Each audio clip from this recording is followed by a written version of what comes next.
ভাই এখানে কি করতেছেন? আমি তো যে কাট আউট পুড়ে গেছে, কাট আউটটা চেঞ্জ করতেছি। ভাই কাট আউট পোড়া যায় কি কারণে?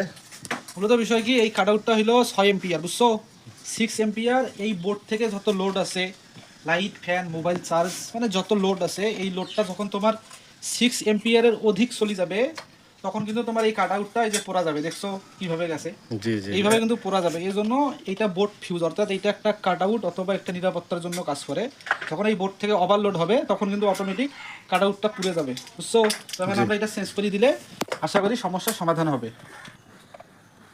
হুম।